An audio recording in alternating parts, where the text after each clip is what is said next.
Bonjour à toutes et bonjour à tous. Je suis ravie de vous accueillir ce matin pour ce nouveau jeudi de l'agro. On va parler du marché de l'agroalimentaire au Portugal ce matin. Je vous demande d'accueillir Athénaïs et Agathe de Business France. Bonjour à toutes les deux. Bonjour. Bonjour, bonjour. Merci donc de partager votre savoir et votre expertise du marché agroalimentaire au Portugal avec les entreprises bretonnes qui sont avec nous ce matin. L'objet de ce jeudi de l'agro Portugal, c'est de faire une restitution orale d'une étude faite par Business France, Business France Paris et le bureau Business France au Portugal, sur une commande qui a été faite par le ministère de l'Agriculture et de l'Alimentation. On aura au cours de l'année d'autres jeudis de l'agro où on vous fera des restitutions orales de ces études. Athénaïs et Agathe vont en parler pendant le webinaire, je crois, puis il y a un petit lien à la fin de la présentation qui vous redirigera vers d'autres études qui pourraient vous intéresser, qui ont été menées par Business France pour le ministère de l'Agriculture et de l'Alimentation. Donc voilà l'objet de ce webinaire ce matin. On va dresser un panorama concis mais néanmoins concret sur les tendances du marché agroalimentaire. On va parler des canaux de distribution, RHF, Horeca principalement. On abordera un petit peu aussi le e-commerce. Et puis on va faire des focus sur les opportunités produits, les opportunités export pour vous, entreprises fournisseuses de produits agroalimentaires. Donc, je vais pas m'attarder sur la présentation de BCI. Nous connaissez tous déjà pour la plupart. Je voudrais juste rappeler que ces jeudis de l'agro, on les fait en partenariat avec l'ABEA et Produits en Bretagne. Donc, merci à ces deux associations de nous être fidèles depuis presque 2 ans maintenant sur ces jeudis de l'agro. Donc, je vais vous présenter tout de même en bonne et due forme nos deux intervenantes. Donc, Athénaïs, qui est responsable d'études internationales donc chez Business France, et puis Agathe, qui est basée, elle, au Portugal, qui est chargée de développement agrotech. Un petit mot de plus sur vos profils, mesdames, vous souhaitez apporter des compléments? Oui, bah, de mon côté, ça fait 10 ans que je fais des études, principalement de terrain, on est mandaté par, des clients, divers, privés ou institutionnels pour, réaliser des études de marché, à la demande, sur mesure. Ça peut être des études aussi sur plusieurs pays, qui font pas forcément l'objet d'un déplacement terrain. Donc on coordonne nos bureaux à l'étranger. Pour rappel, Business France est présent dans 90 pays. Donc voilà, c'est notre métier de faire ces études sur mesure.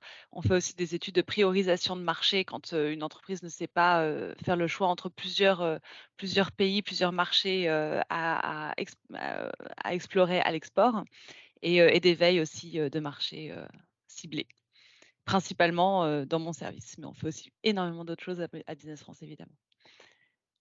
Merci, Et pour ma Athénaïs. part pardon, j'allais dire pour ma part, donc ça fait un peu plus de 3 ans que je suis au Portugal, je m'occupe d'accompagner, les entreprises, dans leur développement, au Portugal. Donc ça peut être via des missions de prospection, des études personnalisées ou des accompagnements sur des salons, par exemple.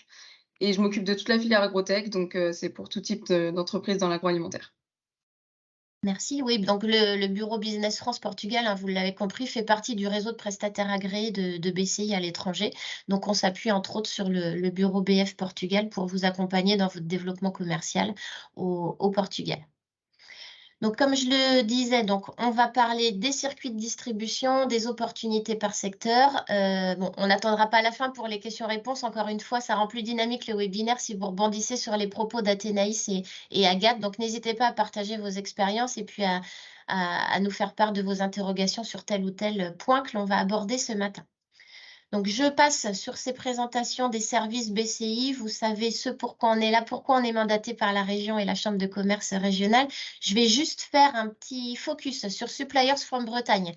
Vous savez que pour faire appel à nos services, vous n'êtes pas obligé d'être adhérent à BCI. Néanmoins, quand vous l'êtes, vous avez des accès privilégiés à certains de nos services. Suppliers from Bretagne fait partie de ces services réservés à nos adhérents. C'est une e-vitrine La cible de cette e-vitrine, ce sont les acheteurs étrangers, les investisseurs étrangers. Ça fait presque un an maintenant que cette plateforme est en ligne. Il y a plus de 200 entreprises bretonnes qui ont déjà leurs produits en vitrine. Donc, n'hésitez surtout pas à revenir vers nous pour vous inscrire sur cette plateforme. C'est gratuit. C'est une belle vitrine pour vous, une belle opportunité de vous montrer aux acheteurs étrangers qui vont sur cette plateforme pour ni plus ni moins faire leurs courses, chercher les compétences, les besoins, les expertises dont ils sont à la recherche. Donc, n'hésitez pas à revenir soit vers Éric Voulant, votre chargé d'affaires agro chez BCI, ou vers moi pour que l'on vous explique comment vous inscrire, comment créer votre profil sur cette plateforme. Deuxième petit focus, l'Open de l'international. Vous pouvez d'ores et déjà noter le 3 juillet prochain sur votre agenda. L'Open se fera à Saint-Brieuc. On a coutume de dire, enfin c'est pas nous d'ailleurs, c'est vous, entreprise bretonne, qui le dites, que l'Open de l'international, c'est l'occasion pour vous de faire le tour du monde en une journée. On vous propose durant cet Open de participer à des rendez-vous B2B avec d'autres entreprises, mais aussi avec des partenaires agréés du réseau BCI ou des organismes régionaux ou nationaux qui peuvent vous aider dans votre développement à l'international. On vous propose de participer à des ateliers thématiques, à des tables rondes, à des échanges de bonnes pratiques. On va renouveler la Pitch Zone cette année et on a mis en place, on a innové, on vous propose des nouveaux formats, dont notamment des forums networking. Vous retrouverez tout ça sur le site web opendelinternational.com. Les inscriptions vont être ouvertes très bientôt. Vous recevrez un mail pour vous inscrire. La journée est gratuite, mais sur inscription obligatoire. Donc, notez dans vos agendas, 3 juillet 2023, c'est un lundi, à Saint-Brieuc. Je vous propose de rentrer dans le vif du sujet. Athénaïs, je te laisse la parole pour les infos clés sur le Portugal. Merci Karen. Alors pour remettre un peu cette étude dans le contexte, donc elle est faite dans le cadre d'un programme que nous réalisons pour le compte du ministère de l'Agriculture et de la Souveraineté Alimentaire. Elle a fait l'objet d'un déplacement sur le terrain de 3 semaines organisé par Agathe, donc qui est ici présente et qui est ma partenaire à Lisbonne. Et donc, elle est en ligne, disponible gratuitement avec toutes les études que nous réalisons pour le compte du ministère de l'Agriculture et de la Souveraineté Alimentaire. Et donc, je vous envoie le lien dans la conversation, mais il sera aussi pour les entreprises qui regardent en replay à la fin de la présentation. À la fin de la présentation, oui. Voilà. Et pour vous donner une idée des récentes études, on a fait Royaume-Uni, Irlande, Canada, donc Portugal évidemment. Les études à venir cette année, il y aura États-Unis, Corée du Sud, Roumanie. Voilà, sur les opportunités un peu de marché que vous pouvez voir dans les plus récentes, mais il y a énormément d'études et tout est gratuit, donc n'hésitez pas à vous tenir informés de nos publications. Et on Voilà, fera la donc restitution orale, comme ce matin pour l'étude qui a été faite pour le Canada, le 7 septembre, le jeudi 7 septembre. Absolument. Ouais, merci de le rappeler, tout à fait Karen. Donc le Portugal. Le Portugal, c'est un peu le petit frère oublié de l'Espagne, malheureusement, parce que c'est un pays qui est quand même très accessible, qui est un voisin européen, malgré tout. On a 10 millions d'habitants, sur une surface qui fait à peu près, 1/6 de la France. 2 grands bassins de consommation qui sont quand même Lisbonne et Porto. Un tourisme très dynamique. Un salaire minimum pour vous donner un peu une idée du pouvoir d'achat moyen dans le pays qui est de 700 € par mois, donc un marché de prix. Et très axé sur aussi, les promotions. On le verra par la suite, on aura l'occasion de développer un peu tout ça, mais là, je vous donne vraiment les idées maîtresses à retenir sur le marché. Et donc, les productions principales pour ceux qui y sont déjà allés ou qui connaissent un petit peu, on a les fruits, les légumes, les vins portugais, ils sont très chauvins sur la consommation de vin. Le lait des Açores qui est quand même assez reconnu, pour les conditions, pédoclimatiques qui s'y trouvent et qui sont, très favorables à cette production-là. Les produits laitiers, on a des fromages traditionnels, type flamengo qui sont très bons, parfois, au goût très fort d'ailleurs. Les fruits à coque, de plus en plus, on développe des cultures, d'amandiers, par exemple, au Portugal. L'huile d'olive, évidemment. Les viandes et les produits de la pêche. C'est pas parce que ce sont les productions principales du pays que ça veut dire que le pays est autosuffisant dans ces produits-là. Donc ça, c'est important de le retenir parce qu'effectivement, on verra que dans pas mal de ces produits que le Portugal, fabrique, en fait, il importe quand même aussi, énormément. On vous a mis, Agathe et moi, les principales industries agroalimentaires pour vous donner un peu une idée de ce qui existe dans le pays. Mais voilà, c'est pour vous donner quelques noms d'entreprises. Je veux bien passer sur la page suivante. Voilà, donc les importations portugaises, elles sont de 15,5 milliards d'euros en 2022. C'est plus 28% par rapport à 2021, donc une importante croissance. Cette croissance, elle s'explique par notamment la hausse des prix des denrées et notamment des céréales, parce que le Portugal est très dépendant en céréales. Et ce qu'il faut bien réaliser, c'est que le premier partenaire de très, très loin, c'est l'Espagne. L'Espagne, c'est presque la moitié des importations de produits agroalimentaires du Portugal.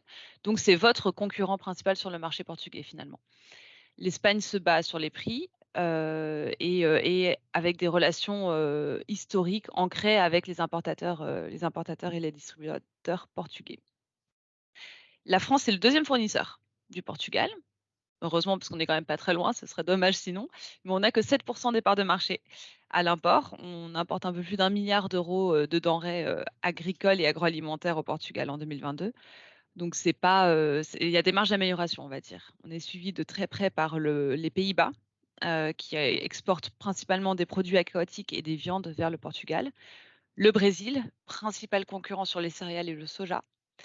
L'Allemagne, principal concurrent sur les produits laitiers, enfin à part l'Espagne évidemment, sur les produits laitiers et les productions à base les préparations à base de céréales aussi, et l'Italie. Alors l'Italie est assez étonnamment son premier poste à l'export vers le Portugal, c'est le tabac. Mais après le tabac, ils sont sur les préparations à base de céréales, donc évidemment les pâtes, les pizzas, etc. et les chocolats aussi.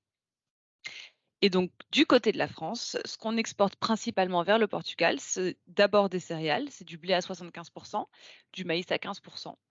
Des préparations à base de céréales. Donc là, ça va être tous les produits pour la BVP. Ça va, je pense, intéresser un peu les entreprises bretonnes. Les ingrédients pour la BVP, pour la boulangerie, viennoiserie, pâtisserie, la BVP, et les pâtes alimentaires. Et des produits laitiers, c'est notre troisième poste à l'export. Donc des fromages et des yaourts en premier lieu. Après, on exporte aussi du café et des pommes de terre. Ce sont les postes suivants. Pour ce qui est de la logistique de l'importation, le transport se fait vraiment très majoritairement par camion. Tu peux passer, Karen, c'était tout à fait correct. Merci. Ça se fait majoritairement par camion donc vers le Portugal, avec un passage par l'Espagne obligé. Donc, comme je vous le disais, on a deux grands bassins de consommation, c'est Lisbonne et Porto. C'est là qu'on va retrouver les principaux marchés de gros et les principaux entrepôts de stockage aussi. À Lisbonne, on a le Marle, qui est le plus important marché de gros au Portugal. Les marchés de gros sont pas aussi importants dans la logistique de l'importation au Portugal que ça peut l'être en Espagne. On a aussi une multitude d'importateurs-distributeurs. On a des centrales d'achat pour la grande distribution. On a les cash and carry pour la restauration hors domicile, la RHD. Donc les deux principaux, c'est Recheio, qui est un groupe portugais, et Makro, qui fait partie qui est allemand, de métro. Et voilà, et donc des importateurs-distributeurs qui peuvent être soit spécialisés par type de produit, par origine, par zone, par canal de distribution, par exemple pour la restauration à domicile. Et en ce qui concerne, pour terminer sur le e-commerce, ça reste assez embryonnaire au Portugal. On a les sites des grandes enseignes de grande distribution. On a des plateformes internationales présentes. On en a surtout pour tout ce qui est restauration à domicile, donc pour le click and collect ou pour la livraison à domicile. Mais ça fait 2-3% des achats alimentaires, pas plus. C'est en croissance, mais c'est pas en plein essor. Pourquoi? Parce que les Portugais aiment bien se rendre tout simplement dans les magasins. Ils aiment bien voir ce qu'ils achètent, acheter des produits bruts aussi. Donc forcément, qui dit produits bruts, produits frais, dit on veut s'assurer quand même de ne pas prendre la denrée potentiellement pourrie ou moins fraîche que l'autre sur l'étal.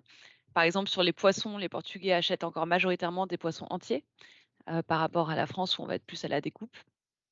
Voilà, donc c'est principalement ce qu'il faut retenir sur les modes d'achat. Et ce qu'ils aiment bien aussi, c'est avoir ce côté promotion, donc avoir cette impression aussi de se rendre sur site pour profiter des promotions en cours en les voyant et en sautant sur les bonnes affaires quelque part.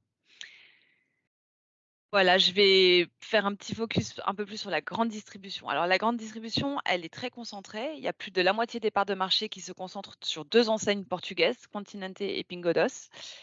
Donc voilà, plus de la moitié. Vraiment, c'est à retenir, hein, c'est voilà, plus de la moitié de la grande distribution, c'est 2 enseignes portugaises. Par contre, après, dans le top 5 des enseignes de grande distribution, on a 2 Français, Auchan et Intermarché et donc qui ont quelque part de marché aussi, qui sont suivis ensuite par Dia. Alors il y a Lidl dans les 2 discounters allemands, qui sont là, c'est Lidl et Dia et c'est vrai qu'ils font Dia à travers l'enseigne Minipresso. Ils font de belles performances, il faut le dire. Les Allemands sont très, très bons dans la grande distribution au Portugal. On a, Aldi aussi qui est allemand et Mercadona qui est un tout nouvel acteur, de la grande distribution, qui est arrivé en 2019, qui a une enseigne espagnole, très connue en Espagne et qui arrive avec quand même de fortes capacités d'investissement et de grandes ambitions sur le marché. Donc, on peut soit s'en méfier, soit essayer de pénétrer un peu ce circuit-là. Et Leclerc qui est un peu plus marginal, au Portugal, mais qui est quand même présent. Donc on a dans la grande distribution, une concentration qui rend le marché fortement concurrentiel, une bataille, comme je vous le disais, qui est vraiment située sur les prix bas et les efforts promotionnels. C'est ce qui va vraiment compter pour ces magasins-là. Sur la RHD, c'est la slide suivante, la restauration à domicile. Donc on a plusieurs types de restauration à domicile. Elle est complètement portée par, la culture portugaise qui est très portée sur les sorties, bah, voilà, les sorties de manière générale dans les bars, dans les restaurants, traditionnels ou tendance, modernes. On a quelques chaînes franchisées aussi qui sont présentes. Mover Burger, là, l'exemple que je vous ai mis là, c'est des burgers qui sont c'est 100 véganes, donc enfin végétariens. Donc voilà, c'est très dynamique, ça bouge bien. Après le covid, ça a bien augmenté aussi et évidemment porté par le tourisme. Le tourisme qui est très dynamique, au Portugal avec des beaux chiffres sur 2022, qui ont récupéré le niveau d'avant covid sans aucun problème et puis une croissance forte, prévue pour, 2023. Heu pour ce qui est de la restauration à domicile, il y a eu un petit changement ces dernières années, un peu comme dans tous les pays européens, c'est, l'importance des ventes en e-commerce. Ça ferait, 23 du chiffre d'affaires du secteur, donc soit le click and collect, soit, la livraison à domicile. On a pas mal de plateformes comme je vous le disais, y compris locales, mais voilà, c'est pas non plus la majorité de la consommation, hors domicile.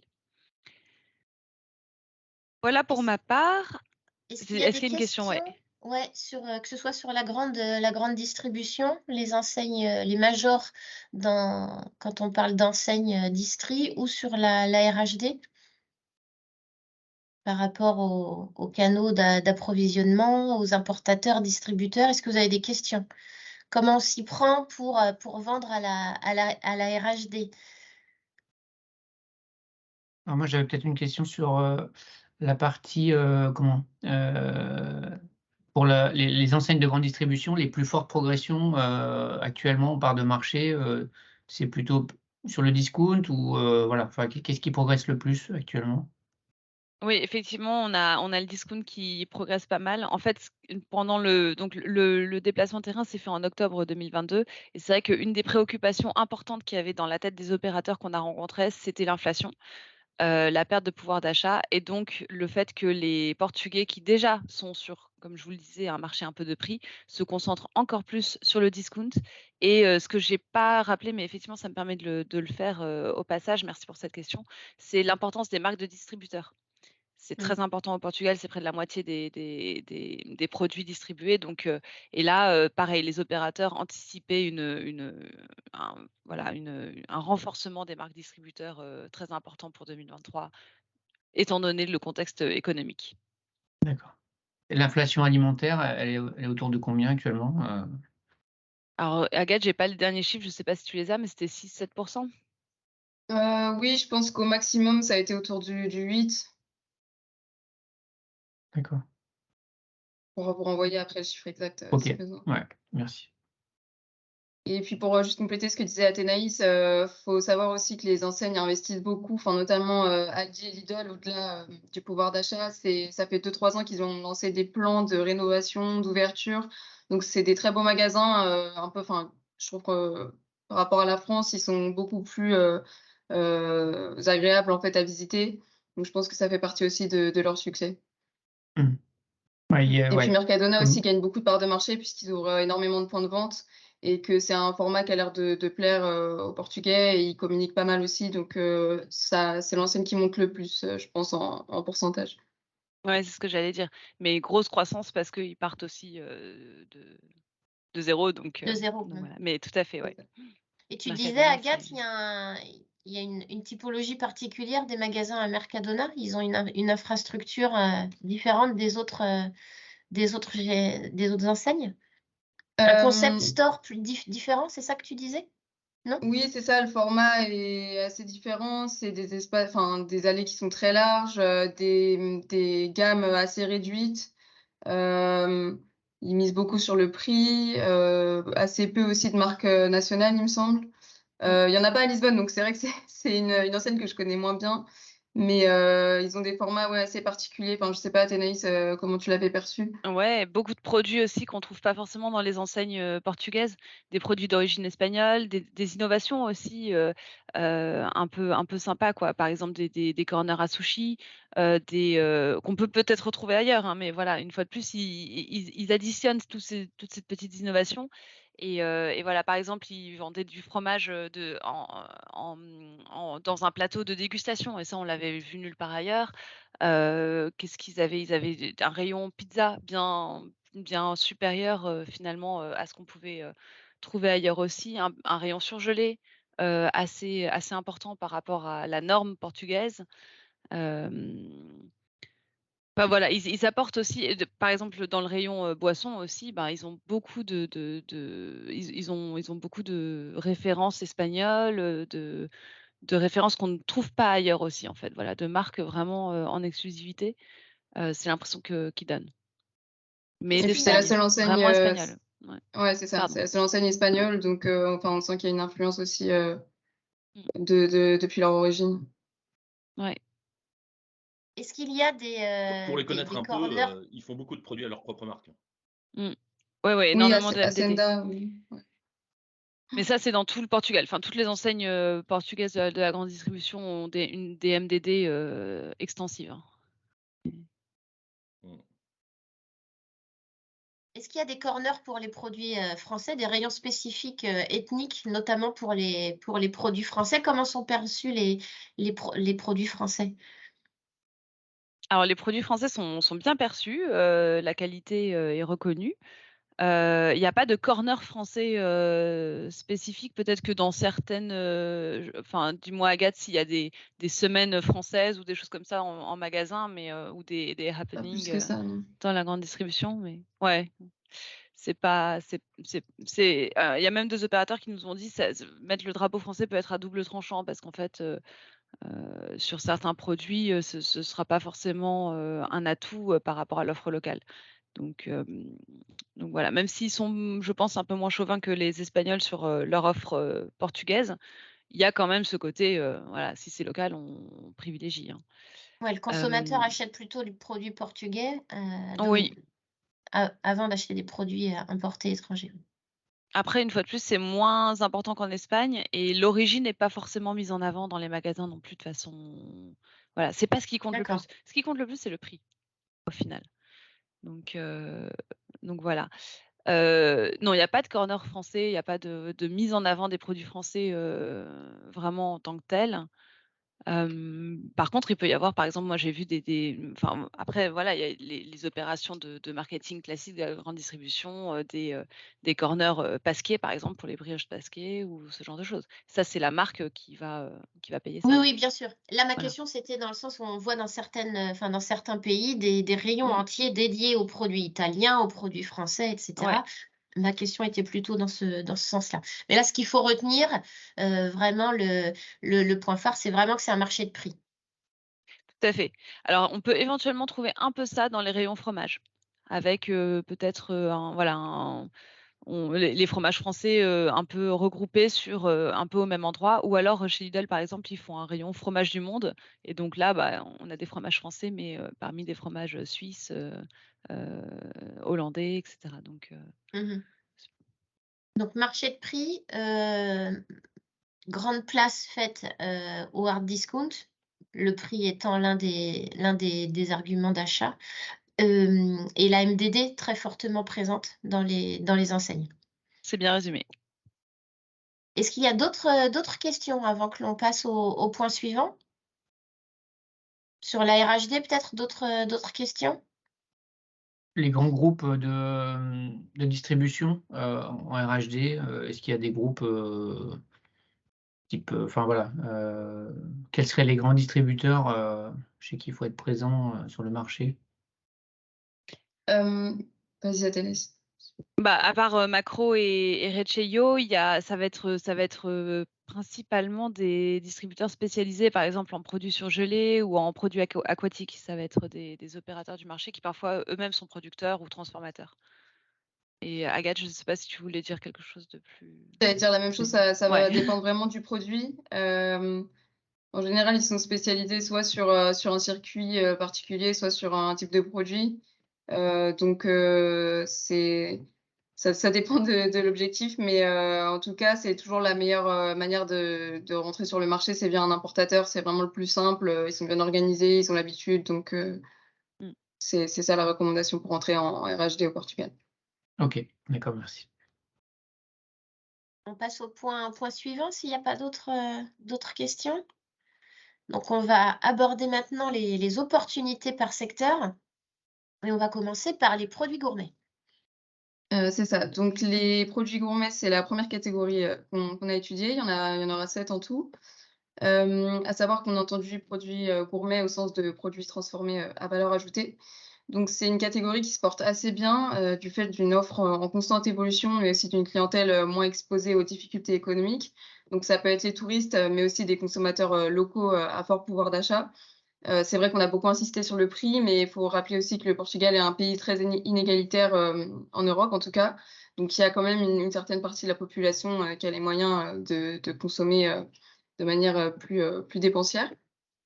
Donc la première sous-catégorie de produits qu'on a étudiée, ce sont les fromages. On a repéré que l'offre locale se divisait en 2 familles. Donc d'un côté, des fromages doux à bas prix, donc comme le flamengo ou les dames, et d'un autre côté, des fromages régionaux traditionnels, notamment AOP, beaucoup plus forts en goût, mais aussi bien plus chers. Donc pour nous, l'import se destine plutôt au milieu de gamme. On a vu qu'il y avait déjà la concurrence de l'Espagne, de l'Allemagne, Italie et des Pays-Bas. Mais la France est bien présente aussi. On a une image de qualité. Pour le coup, sur les fromages, c'est quand même quelque chose, enfin, un savoir-faire qui est reconnu. On a aussi une grande variété de produits, donc ça peut tout à fait correspondre aux nouvelles tendances, à savoir les nouveaux goûts, la diversification des produits, mais aussi des formats. On évolue vers des formats plus pratiques en général. Il y a aussi une tendance qui est celle de la santé, avec des fromages moins salés, par exemple, ou moins gras. Donc la tendance de la santé, c'est quelque chose qui est très important. On l'a noté aussi sur la sous-catégorie du snacking. On a de plus en plus de produits en snack sans gluten, sans sucre ajouté. Voilà, des produits vraiment plus sains. De plus en plus de références aussi globalement. Beaucoup en MDD évidemment, puisque les enseignes de grande distribution, du fait que ce soit concentré, se focus vraiment sur les nouvelles tendances pour être à l'affût des évolutions des comportements. Un petit point aussi sur les yaourts, faut savoir qu'au Portugal, il est consommé en tant que snack, contrairement à la France. Il est consommé plutôt à la pause du matin, par exemple, ou dans l'après-midi. La moitié des yaourts d'ailleurs sont consommés à boire, donc ça témoigne vraiment de cette habitude. Et c'est un segment qui est très dynamique, il y a des rayons vraiment très, très larges et très segmentés en GMS, donc ça peut être une opportunité également à saisir. Et dernière sous-catégorie de produits, la BVP, donc boulangerie, viennoiserie, pâtisserie. Ce sont des produits qui sont très répandus et très consommés au Portugal, notamment les viennoiseries, pâtisseries locales, qui sont en général des produits plutôt sucrés. En parallèle de ça, on a aussi une large offre de pain, avec en l'occurrence d'un côté des volumes sur des produits peu qualitatifs et peu chers, et en parallèle une offre plus qualitative qui se développe avec des nouvelles enseignes qui proposent par exemple des pains aux graines ou des farines alternatives. Donc on voit que ça se développe beaucoup aussi en RHD puisque le RHD monte en gamme pour satisfaire des touristes ou des consommateurs de plus en plus exigeants. Donc c'est également un créneau que les produits français peuvent prendre.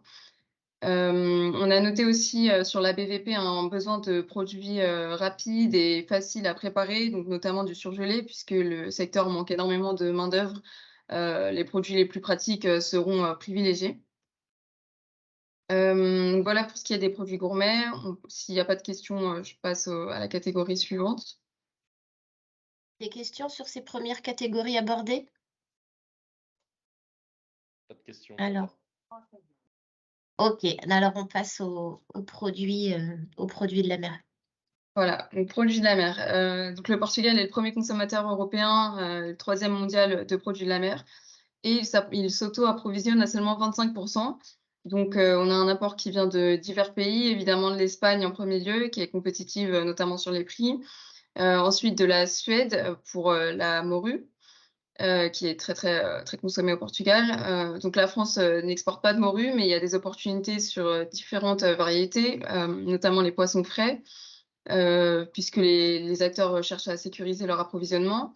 On a aussi des opportunités sur de nouvelles variétés, enfin des variétés moins connues, notamment les huîtres, qui sont peu consommées au Portugal, mais qui gagnent en notoriété et qui peuvent être mises en avant sur des occasions spéciales ou dans des lieux haut de gamme, par exemple. Et enfin, on a des opportunités sur les formats. Encore une fois, la RHD recherche des produits rapides. Donc là, ils se dirigeront, par exemple, vers des filets, des produits découpés ou encore le sous-vide. On a noté que c'était un type de produit qui était peu présent pour l'instant et qui pourtant répond très bien aux besoins des entreprises. Donc ça peut être un créneau à creuser. Voilà pour les produits de la mer. Je vais passer aux fruits et légumes. N'hésitez pas encore une fois s'il y a des questions. Donc pour les fruits et légumes, les pays, le Portugal est un pays producteur, du fait de son climat très avantageux. Donc l'import sera plutôt complémentaire, soit sur des produits qui sont très consommés, donc par exemple les agrumes, les pays d'Amérique du Sud viennent compléter les volumes, ou alors compenser en hors saison aussi. Et enfin, d'un autre côté, on a des produits qui ne sont tout simplement pas assez cultivés par le Portugal, donc par exemple les fruits exotiques ou la pomme de terre. Sur laquelle, en l'occurrence, la France est leader. Donc pour ce qui est des exports français, les premiers postes sont la pomme de terre et pour les fruits, les pommes. On a noté, par exemple, sur les pommes, des opportunités sur les nouvelles variétés, sur des produits qui se différenciaient, que ce soit en termes de couleur ou de goût. Mais au-delà de ça, c'était assez difficile de déterminer quel produit était recherché. Et c'est assez imprévisible aussi puisque ça dépend des récoltes portugaises et espagnoles, puisque l'Espagne est encore une fois le premier fournisseur. À titre d'exemple, j'ai travaillé dernièrement sur des carottes et j'ai fait une prestation qui a très bien marché puisque l'approvisionnement en carottes était compliqué sur les derniers mois. Donc ça va vraiment dépendre du contexte.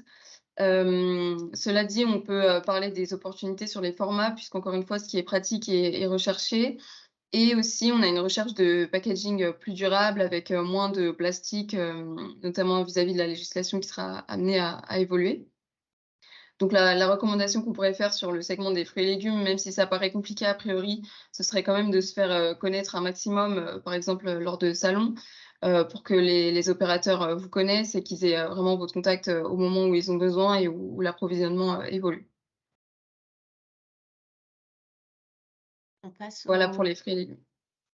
Ouais, on passe aux à la alternatives rubrique végétales et produits bio. Donc pour ce qui est des alternatives végétales, il faut savoir que le Portugal reste un pays avec une consommation de viande élevée. Néanmoins, il y a de plus en plus de flexitariens et de considérations au niveau de la santé, du bien-être animal et de l'environnement. Donc bien que ça reste une niche, c'est une, voire la catégorie avec la plus forte croissance. Nous, ce qu'on a noté et qui était assez frappant, c'est vraiment l'investissement des acteurs sur cette catégorie, donc surtout en GMS. En Horeca aussi, on voit des enseignes spécialisées émerger, mais c'est surtout la GMS qui développe les alternatives végétales, principalement en NBD. Donc on a des gammes dédiées, on a des rayons, notamment frais, qui prennent de plus en plus d'ampleur. Et on a aussi les marques nationales, donc par exemple Nobre ou Isidoro, qui sont des marques portugaises de viande et de produits carnés depuis des dizaines d'années et qui viennent de lancer leur propre gamme végétale. Donc là est l'opportunité, même si encore une fois le marché reste une niche, il y a vraiment des options végétales qui se développent sur plein de produits différents. Ça peut être sur les alternatives aux produits laitiers, qui représentent une grosse partie de la catégorie, mais aussi sur le snacking, sur les plats préparés ou même les solutions pour l'horeca, avec des acteurs qui cherchent constamment de nouveaux produits pour saisir le potentiel de cette niche. Je t'interromps, excuse-moi Agathe, je présume que comme sur d'autres marchés, le profil consommateur de ces produits, de ces produits alternatifs, c'est la génération plutôt jeune. Du coup, en ce qui concerne le pouvoir d'achat, je reviens sur le pouvoir d'achat des consommateurs. Est-ce qu'il est un peu plus élevé chez les plus jeunes générations que sur les enseignes ou pas? Du coup, ça aurait un impact sur cette nouvelle niche où il y a des opportunités. Et quel est le pouvoir d'achat et quelle est la cible de ces produits de niche là en développement? Ben, ça dépend après ce que vous appelez jeunes, mais ce serait plutôt les jeunes parents, par exemple, donc plutôt dans la trentaine. Donc qui, en l'occurrence, évidemment, oui, ont un pouvoir d'achat qui leur permet d'y accéder. Après, ça dépend aussi de leurs priorités. Je pense que même si certains ont pas un pouvoir d'achat très élevé, si leur priorité c'est l'environnement, le bien-être animal, ils sauront voilà, acheter les produits en conséquence. Après, ce qu'on peut dire aussi, c'est que ce qui est le plus mis en avant, ou enfin le critère qui est très important ici, c'est le bien-être animal et la santé, peut-être au-delà de l'impact sur l'environnement. Et en ce qui concerne le bien-être animal, on voit évoluer pas mal de labels, notamment sur la viande porcine. Il y a de plus en plus d'entreprises qui se font certifier. Ça, c'est quelque chose qui bouge beaucoup au niveau de la viande. Et voilà, du coup, je ne sais pas si j'ai répondu à la question. Le profil, en tout cas, ce sera vraiment urbain, jeunes parents, préoccupés par la santé et bien-être animal. D'ailleurs, cette préoccupation de la santé a évolué aussi suite à la crise du Covid, donc on a vu que ça avait un impact sur la consommation. Et voilà, effectivement, ce sera surtout la catégorie la plus aisée, enfin, évidemment, ceux qui sont au revenu minimum, je pense que les produits sont simplement pas accessibles pour eux. Mm. C'est pour ça que ça reste une niche, d'ailleurs. Merci. Et on a une question de Ouais. Gaëlle, je crois. Ouais, excusez-moi, j'avais une question. En fait, par rapport au bio, quelle est à peu près la différence de prix versus le conventionnel? De quelle nationalité sont les fabricants? Parce que je ne sais pas s'il y a beaucoup de fabricants. Nous, c'est plutôt, ce qui nous intéresse, ce sont plus, c'est plutôt la BVP, notamment la pâtisserie et voilà. Alors sur, le prix, personnellement, j'ai pas la réponse. Je sais pas si tu l'as, Athénaïs, ou si tu veux la retrouver entre 2. Mais en tout cas, pour la BVP, il y a pas de je pense pas qu'il y ait de fabricants, bio, ou alors, enfin, minimes, peut-être, qui viennent, de débuter, mais ce sera plutôt de l'import, du coup, ben, principalement des pays du Nord. Je pense un petit peu de la France aussi, mais sinon ça va être pas mal, Pays-Bas, Allemagne, Belgique aussi peut-être. Sur le bio ou sur le Ouais. végétal? Sur le bio. Sur le bio. OK, très bien. Effectivement, sur le bio, c'est la différence de prix, c'est 20 à 30 hein, de manière générale par rapport au conventionnel. En termes de fabricants locaux, ils se comptent sur le doigt d'une main, et puis c'est aussi souvent, en fait, ils sont un peu fabricants, mais ils sont surtout importateurs. Donc c'est OK. des enseignes locales qui vont développer un peu une marque propre éventuellement pour, mais bon, malgré tout, de produits qui restent importés et qui vont Mmh. vendre sous leur marque propre. Donc c'est pas vraiment des fabricants locaux. Mais il y a Porcento, pardon, par exemple, que Agathe dit beaucoup mieux que moi, mais qui est quand même présent partout dans les magasins et qui a une belle offre bio. Et après, on a C'est la quelques marque de enseignes. quelle enseigne, du coup? Non, c'est une marque, nationale? C'est une marque nationale, Oui, ouais, tout vous à pouvez fait. vous l'écrire si vous voulez. Tout à fait. Et c'est peut-être les leaders d'ailleurs, je ne sais pas à quel point, mais ils sont quand même très, très visibles en grande distribution. Et après, Tu peux redonner le nom, Athénaïs, pardon, de la marque 100%. 100 quoi. 100%. C'est ça. Et ils font pas que du bio d'ailleurs, si je me trompe pas, Agathe. Ou ils font que du Non, bio, je je pense sais qu'ils font plus. Non, aussi c'est des tout ce qui super est, aliments et produits sains. cosmétiques aussi. Tout ce qui est santé en fait, mais effectivement avec une belle gamme bio. Et après, il y a des enseignes des marques qui sont plus spécialisées par, type de produit. On a par exemple, un truc qui marche très, très bien au Portugal qui est, merci pour, l'avoir écrit, du coup dans la conversation. C'est le kombucha. Le kombucha bio, on a une marque portugaise qui s'appelle The Gutsy Captain, Captain Kombucha et donc qui cartonne, au Portugal et qui s'est fondé, sur place pour, développer, le kombucha qui pourrait peut-être, d'ailleurs attaquer l'export en France, un de ces 4, voilà. Eux, ils font que des boissons bio, donc c'est assez, ambitieux comme Positionnement. programme, mais ils ont des aides européennes, par exemple, étant une entreprise locale, Ils sont voilà. portugais? Ils sont Ils portugais? sont portugais, ouais, OK, tout à d'accord. fait, Ouais, ouais. Je tout crois à que je les fait. avais vus sur un salon bio, sur le Biophare en Allemagne il y a quelques années. Ouais, ouais, mais ils sont assez intéressants. C'est vrai Ouais. ils sont enfin, c'est un positionnement, qui est marrant, quoi, et qui Bah, cartonne, c'est vraiment qui très ludique, fonctionne ouais. bien, donc ouais. Et après, effectivement, on a plein de marques, internationales importées. Là, pour le OK, coup, italiennes, allemandes, françaises, espagnoles, suisses, enfin, on a relevé plein. OK. Merci. Je vous en prie. Merci Bah, pour du coup, la question, Gaëlle. je vais aborder justement la catégorie bio.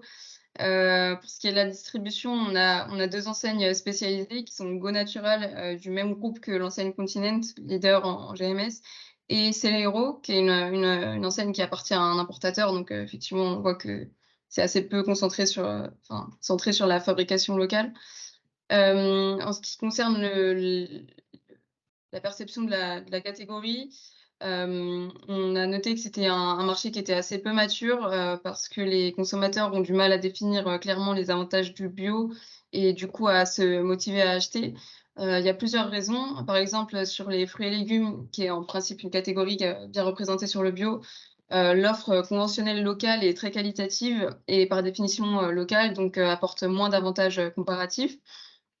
Donc ça peut être un frein, enfin une démotivation à acheter du bio. Et d'un autre côté, on a une offre en produits sains qui se développe énormément et qui peut donc créer une confusion parce qu'elle est souvent placée en rayon à côté du bio. Donc une fois de plus, le consommateur, aura du mal à cerner le bénéfice, notamment autour de la santé que normalement on trouve dans le bio. Il sera vraiment pas assez marqué par rapport au conventionnel et puis, le prix, comme on l'a dit, avec un écart de 20 à 30 pourra éventuellement être un frein. Donc c'est vrai qu'on a senti, certains acteurs locaux, assez frileux, d'autant que le bio impose, des contraintes, logistiques. Cela dit, la France, peut tout à fait, mettre en avant, son savoir-faire et son expérience, sur le bio. Et comme on l'a dit, les distributeurs et les enseignes sont à l'affût, des évolutions des consommateurs. Donc, sachant qu'on voit qu'un travail quand même se fait sur la sensibilisation, à l'environnement et au sujet autour du bio, on estime qu'à l'avenir, la demande ne peut que, croître, et la catégorie se développer sur tous les types de produits. Donc que ce soit, peut-être un peu moins sur les fruits et légumes pour les raisons que j'ai citées, mais par exemple sur, la BVP, on a, l'enseigne, Padaria Portuguesa qui est, la plus grande enseigne de boulangerie, portugaise, qui commence à utiliser, seulement du café bio et des œufs bio. Donc on voit qu'il y a une tendance de ce côté-là et voilà, il faudra rester, attentif aux opportunités en bio, sur les diverses catégories. Merci pour ces précisions. Des questions sur le bio ou les produits, les alternatives, à la viande notamment ou tout ce qui concerne les produits de niche, alternatifs? S'il y a pas de Si, questions, on j'ai peut quand même pas. une question. Finalement, Oui, bien sûr. il y a pas trop d'intervenants français? Que vous En disiez bio? plutôt italien, allemand en bio, ouais. Allemand, italien, Si, si, belge, si, si. si? Si, je vais vous donner des noms, attendez. En français, alors là, je suis sur le végétal plutôt, mais on a le pain des fleurs qui est référencé, on a Gulon évidemment sur les biscuits. Je l'avais mis en photo d'ailleurs Ouais, les le côté Espagnols, ouais. produits gourmets. On a Vitamon pour les jus, on a Fabrichon qui est là aussi pour les céréales, on a Jardin Bio, on en a quelques-uns, quoi. Mais c'est une niche, hein, le bio, voilà, Ouais, c'est pas des grosses rotations ouais, ouais. produits, hein. OK. Voilà, Merci. je vous en prie. Avec plaisir, merci pour la question. On passe aux boissons, si vous voulez bien? Ouais, c'est le dernier secteur qu'on va étudier, donc ce matin, donc on va pas vous garder beaucoup plus longtemps. Mais en gros, sur les boissons, la première, c'est, la reine, c'est la bière. On a un Portugais de plus de 15 ans, consomme 50 litres de bière par an en moyenne. Donc ça fait plus de 500 millions de litres de bière qui sont écoulés au Portugal chaque année. On a une consommation qui est principalement, centrée sur la restauration hors domicile. À plus de 90 sont des bières de type lager, et surtout, c'est un marché qui est tenu par un duopole, Sagres et Superboc. Ça, c'est vraiment quelque chose à retenir, c'est que c'est un marché extrêmement compliqué à pénétrer. On a quand même une diversification un petit peu de l'offre, quelques parts de marché, mais vraiment de niche parce qu'une fois de plus, en RHD, ce qui va se boire, c'est de la Sagres ou de la Superbock. C'est des bières locales qui sont pas très chères.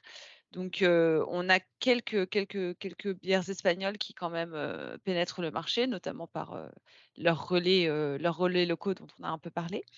Et puis, on a quelques bières de dégustation ou bières artisanales. Alors, les premières, ça va être les bières locales, des microbrasseries locales qui marchent pas trop mal, qui sont sur un positionnement, un peu premium.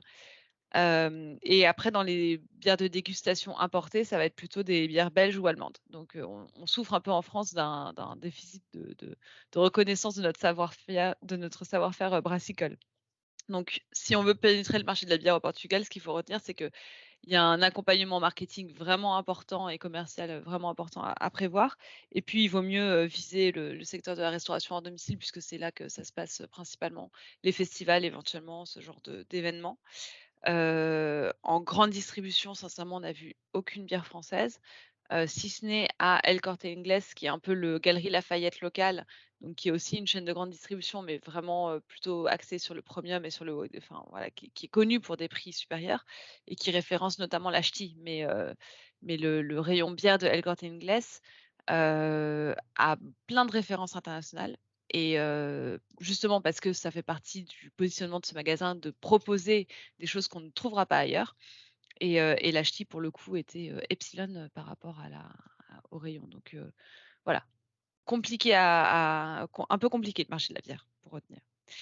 Les cidres, c'est une niche aussi. Enfin, pour le coup, les opportunités sont plutôt sur une niche, mais malgré tout, là, pour le coup, je pense qu'il y a des choses à faire. Pourquoi? Parce qu'on a une croissance de plus 100 en 2021 par rapport à 2020. J'ai pas les chiffres 2022, mais ça doit être, presque ça aussi. C'est une boisson en fait tendance auprès de la jeunesse portugaise. C'est une alternative à la bière. Ça se boit plutôt, à domicile qu'en RHD, mais ça se boit aussi en RHD, à la marge. Ça plaît pourquoi? Parce que c'est sucré, parce que c'est fruité. Alors justement, un petit point, les cidres qui sont, vendus au Portugal aujourd'hui, c'est très majoritairement des ciders. Donc c'est un autre cahier des charges que, le cahier des charges français. Mais malgré tout, ça permet quand même de travailler un petit peu cette consommation et donc peut-être d'ouvrir la porte pour, des cidres, à la française et pour l'offre française. Sur les cidres, les 2 leaders, Sagres et Superbock, des bières, ont pas loupé le coche quand même. Donc les 2 leaders du marché, dans les cidres, ce sont des marques de Sagres et de Superbock. Mais voilà, il peut y avoir, aussi, quelques marques, étrangères, notamment espagnoles et éventuellement françaises. Ce qu'on trouve aussi dans les français, dans les boissons françaises, c'est, des panachés, par exemple. Heu, voilà, il y a une petite, marche pour, des offres de boissons alcoolisées légères, fruitées, festives, un peu différentes.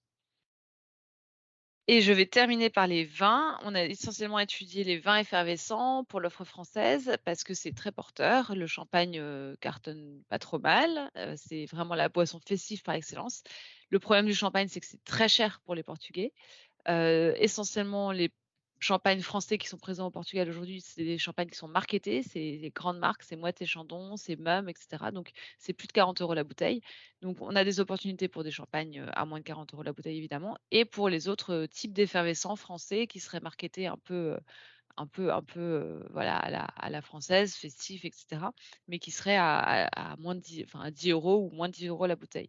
On a quelques offres de ce type au Portugal, mais pas encore suffisamment. Là, je vous en ai mis un exemple. Charles Pelletier, par exemple, ça, c'est 5 € la bouteille et ça, pour le coup, c'est le type d'offre qui peut bien fonctionner, sachant que face à nous, la concurrence, c'est, espagnol, une fois de plus, italien, évidemment, avec les prosecco et cetera, espagnol avec les cava, notamment et on a une marque allemande, qui s'appelle Bar Royal, qui fait aussi des effervescents, qui se déclinent sous tous les arômes, mais toujours festifs, hein, donc effervescent au melon, à la fraise, à la pomme et cetera et voilà. On s'interdit pas du tout, de consommer ce genre de choses au Portugal.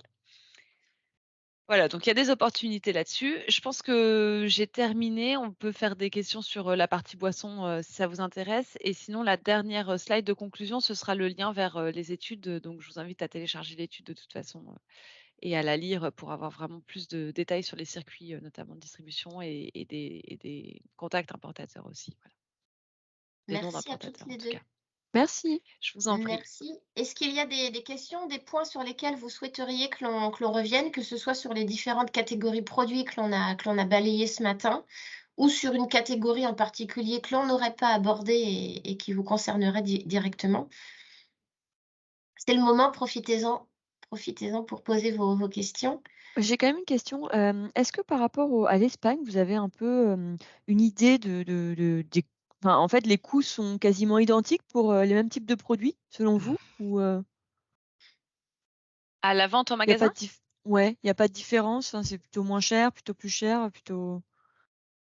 Je saurais pas dire, je vais laisser Agathe Non. répondre parce que moi je saurais pas dire. Les prix de vente ou les coûts de Oui, fabrication? les prix de vente. Ah. Les prix de vente sur. Non, je pense pas que ce soit beaucoup moins cher. Enfin, après, ça va dépendre du produit. Du coup, s'il est importé, en général, ce sera plus cher. Et comme il y a pas mal Ouais. d'importations, ça biaise peut-être un peu. Après, c'est vrai que enfin, l'Espagne fabrique beaucoup plus, en volume en plus. Donc, je pense que ça a peut-être tendance à être parfois moins cher quand même en Espagne. OK. On peut peut-être creuser ce point-là, Agathe et Athénaïs, sur certaines catégories phares de produits, faire un parallèle entre les prix pratiqués au Portugal et en Espagne. Bon, on peut demander à nos collègues espagnols, s'ils ont un avis sur la question. Ouais, l'idée, c'est de savoir, en fait, enfin, nous, pour avoir déjà approché le marché, en fait, la problématique, c'est que on a des coûts, de transport qui sont plus élevés, qui peuvent être plus élevés et du coup, ça surenchérit, en fait, la valeur de notre Ouais, prix de bien vente sûr.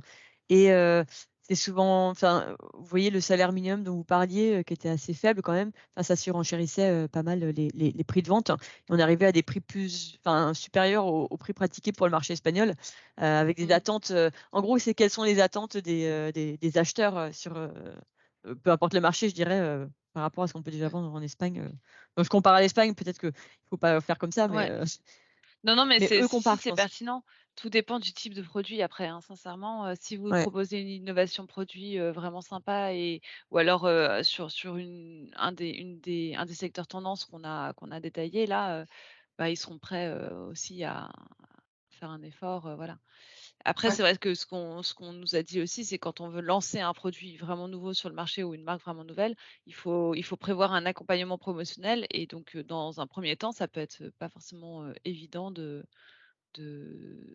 voilà, De mettre du ça budget, ça ouais. demande un effort Mmh. financier aussi, Mmh. pour faire connaître la marque et cetera. Parce qu'ils fonctionnent Bien vraiment sûr, beaucoup aux promotions les Portugais. J'allais Ça dire, doit enfin, au niveau de l'innovation, le fait que ce soit un petit marché, les importateurs sont vraiment, à l'affût, pour avoir, le produit, en premier en fait, finalement, parce qu'il y aura pas de place pour tout le monde. Donc c'est vrai que si le produit est vraiment différencié, le prix peut passer, un peu en dessous, enfin, en termes de critères, ce sera un peu moins important. Et puis, au niveau du prix, ce qui va aussi faire la différence, c'est est-ce qu'il y a une offre locale et est-ce qu'il y a une offre, espagnole, quoi? Parce que comme l'Espagne est plus proche, effectivement, ils auront l'avantage, du transport. Mmh. Mais s'il y a pas le produit, au Portugal ni en Espagne, enfin, il y a pas de raison que le produit français soit pas accepté, par le marché. Et ce qui, concerne le pouvoir d'achat, bah, encore une fois, c'est un pays qui est inégalitaire et en l'occurrence les produits, bio ou, plus innovants seront consommés en ville et le pouvoir d'achat est plus élevé en ville. Enfin à Lisbonne par exemple, il y a personne qui gagne 700 € simplement parce que c'est pas du tout les mêmes niveaux de prix qu'en campagne par exemple donc enfin ça c'est vraiment un critère à prendre en compte, mais il y a quand même un créneau, enfin une petite niche. Faut pas que se fixer sur, le prix, non plus. OK et j'avais une dernière question si c'est possible. Comment le marché, portugais, en fait, a vu l'arrivée de Mercadona? Enfin, de quel œil et est-ce qu'il se compare déjà? Est-ce que l'offre, elle est totalement différente ou pas? Et est-ce que, en gros, ça va dans les 2 sens? C'est-à-dire que Mercadona regarde Continente, Pingo Doce et inversement, quand ça fait évoluer aussi Pingo Doce et Continente éventuellement? Et Euh, d'un point de vue prix, ça commence en fait à bouger en raison de l'arrivée de Mercadona. Comment ils l'ont vu, je pense pas d'un très bon œil. C'est vrai que la GMS est très concentrée de base, donc il y avait 6-7 enseignes présentes. Donc là, d'avoir une enseigne qui soit puissante, ça fait 3 ans qu'ils sont arrivés. Ils investissent énormément de budget. Par exemple, Leclerc nous a... pour eux, ça va être compliqué, je pense, parce qu'ils ont moins d'investissement. Donc, je pense que ça va un petit peu rebalayer les cartes, mais pour l'instant, le nombre de magasins est peut-être trop faible pour qu'il y ait un impact vraiment, par exemple, sur les prix. Après, Mercadona mise beaucoup sur la MDD et c'était déjà le cas des autres enseignes, donc je pense que ça évoluera forcément en faveur de la MDD, mais je sais pas si c'est vraiment l'impact de Mercadona parce que c'était déjà le cas avant. Pour l'instant, ils ont une 30aine de magasins, je pense, donc à voir après combien, en fonction de leur croissance. Je crois qu'ils veulent en ouvrir encore une dizaine sur 2023. Donc je sais pas, côté enseigne, je pense que oui, effectivement, ils regardent forcément ce qu'ils font. Après, les autres enseignes sont tellement puissantes que je suis pas sûre que ça leur fasse non plus repenser toute leur stratégie, mais ouais. Ok. Je sais pas, Athénaïs, si tu avais d'autres commentaires. Non, sincèrement, rien à ajouter de particulier par rapport à ça. Je suis assez d'accord avec ton constat. À titre de comparaison, Continent, par exemple, c'est 700 points de vente, donc je pense qu'ils observent, mais sans pour autant paniquer Sans pour craindre l'instant. trop, ouais. Ouais. C'est ça. Ok, super, merci. Est-ce qu'il y a d'autres questions? Alors moi, Si les j'en ai questions... une. Oui, Là, qui vous parle, m'entendez? pardon? C'est Pierre-Jean? C'est Pierre-Jean. Ouais. Oui.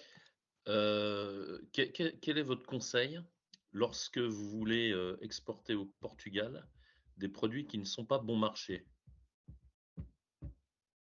Comme on le disait, ce sera vraiment de mettre en avant les autres avantages, notamment le fait de différencier, que le produit soit pas encore sur le marché, qu'il n'y ait pas de concurrent direct. Et puis après, avant de passer par des importateurs, pour rentrer sur le marché, ce sera le plus simple. En général, les importateurs sont assez ouverts aux nouvelles offres, donc il faut essayer d'en contacter un maximum. S'ils sont intéressés, s'ils voient qu'il y a un potentiel, en général, ils seront assez réactifs. Après, s'ils sentent qu'il y a déjà des concurrents, pour le coup, ce sera plus compliqué, quoi. Après, il y a Ouais. dans la grande distribution, il y a El Corte Inglés qui est connu pour ce positionnement justement premium et justement référencer énormément de produits qu'on ne trouve pas ailleurs, innovants ou un peu plus chers ou haut de gamme, etc. Et c'est vrai que c'est assez impressionnant quand on rentre, l'offre est vraiment étoffée, quoi, vraiment étoffée. Mm. Après, Donc ça peut il me être, semble que le voilà, Corte Inglés n'importe pas en direct ou très peu, donc passe par les pour le coup, ça importateurs. restera la même stratégie au niveau de Oui, l'importateur. exactement, tout à fait. Absolument. Ça répond à votre Ok. question, Pierre-Jean? Oui, déjà j'ai noté Alcante Inglés, hein, donc je vais les approcher pour qu'ils me conseillent un importateur. Oui, ça peut être une approche. Effectivement. Après, en Je vais vous fonction du noter type le de nom. produit, vous pouvez aussi cibler effectivement la RHD, les cafés-restaurants, les hôtels, voilà. Si vous À faites. savoir que Ouais, Corte ok. Inglés, c'est une enseigne espagnole, donc je ne sais pas si vous êtes présent en Espagne, mais ça peut aussi... Non, Ok. Si vous voulez approcher les deux marchés, ça peut être oui, bien intéressant. sûr. Oui. Mm. Parfait. Merci. Si vous avez d'autres questions qui ne vous viennent pas forcément maintenant, mais n'hésitez pas à nous envoyer un mail. Envoyez un mail à Éric Voulant, votre chargé d'affaires, qui, en binôme, ou en trinôme avec Athénaïs et Agathe, répondra très vite à votre question. C'est facile aussi d'organiser une visio pour échanger en off sur vos projets, vos questions particulières que vous ne souhaiteriez pas forcément aborder là pendant le webinaire. Donc, on est à votre entière disposition. Vous le savez, n'hésitez pas à revenir vers nous. Encore une fois, c'est très rapide et très simple d'organiser une petite visio post-webinaire, donc n'hésitez pas à nous en faire la demande. S'il n'y a pas d'autres questions, je vous propose de clore ce webinaire. Merci encore une fois à Thénaïs et Agathe. Merci à vous, chers participants, d'avoir été avec nous ce matin. Comme promis en début de webinaire, je vais lancer le petit sondage avec les 3 questions. Je vous remercie par avance de bien vouloir y répondre. Nos prochains rendez-vous, je vous les redonne. Les prochains rendez-vous de l'agro, ce sera le 11 mai, jeudi de l'agro Hong Kong. Et puis pour l'instant au calendrier, le 7 septembre, avec une autre restitution comme ce matin, une autre restitution orale d'études Business France commandée par le ministère de l'Agriculture et de l'Alimentation. Donc Hong Kong le 11 mai, Canada le 7 novembre. D'ici là, eh bien, écoutez, je vous souhaite une bonne fin de journée. Prenez bien soin de vous. À très bientôt pour de prochains webinaires. Allez consulter l'agenda sur le site de BCI. Vous allez retrouver tous les prochains événements que l'on peut vous proposer. Et puis, n'oubliez pas, le 3 juillet, lundi 3 juillet, l'Open de l'International à Saint-Brieuc. Merci à toutes et à tous. Merci beaucoup. Merci beaucoup. Merci Karen, à vous. merci à Bonne toutes. journée. À très Au revoir. bientôt. Au revoir. Merci. Au revoir.